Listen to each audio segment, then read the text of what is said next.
Zee 24 तासच्या बातमीनंतर पूरग्रस्त महिलांना मदतीचा ओघ सुरू झालाय। राष्ट्रवादी काँग्रेसकडून धाराशिवमधील पूरग्रस्त महिलांसाठी सॅनिटरी पॅड आणि साड्यांचं वाटप करण्यात आले। पूरग्रस्त भागातील महिलांच्या व्यथा झी 24 तासनं मांडलेल्या होत्या। त्याची दखल घेत राष्ट्रवादीच्या नेत्या रुपाली ठोंबरेंनी तातडीने मदत करण्याचं आश्वासन दिलं होतं आणि त्यानंतर पूरग्रस्त भागामध्ये सॅनिटरी पॅड आणि साड्यांचं वाटप करण्यात आलं। आणि या संदर्भात बोलण्यासाठी आपल्यासोबत स्वतः रुपाली ठोंबरे पाटील जोडल्या गेलेल्या आहेत। रुपालीजी, तुम्ही या पूरग्रस्त भागामधील महिलांना मदतीचा हात पुढे केलेला आहे। ऍक्च्युअली तुमचे सर्वात मोठे आभार आहे, कारण का झी 24 तासच्या माध्यमातून महिलांना सॅनिटरी पॅडची गरज आहे हे अत्यंत निर्भयपणे तुम्ही ही मागणी केलीत आणि सरकार तर मदत करत आहे, परंतु सरकार मदत करत असताना ती सगळ्या नियमामध्ये करावी लागते।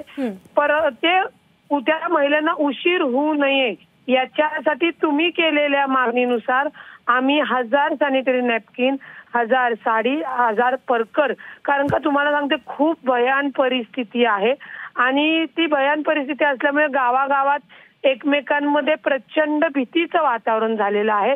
महिला प्रेग्नेंट आहेत, त्यांची सुद्धा आरोग्याची सगळी तपासणी होणं गरजेचं आहे। मी माननीय अजितदादांना तसं आम्ही विनंती केलेली आहे, त्यांना पत्रही दिलेलं आहे की या भागामध्ये जे काही पुरामुळे घर वाहून गेलेली आहेत, महिला भेदरलेल्या आहेत, त्यांना सॅनिटरी नॅपकिन, आरोग्याचे त्यांचं चेकअप, ज्या गर्भवती महिला आहेत त्यांची सुरक्षा, त्यांना चांगलं खाण्याच्या वस्तू आणि त्यांचं पुनर्वसन, कारण का या नदीकाठच्या लोकांचं नुकसान झालंय, त्यांचं पुनर्वसन सुद्धा सरकारने तातडीने करणं गरजेचं आहे। त्यांना राहायला घर नाही।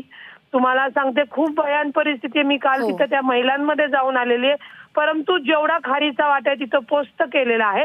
अजून त्यांना जर काही मदतीची गरज असेल तर त्यांचा कॉन्टॅक्ट नंबर घेतलेला आहे।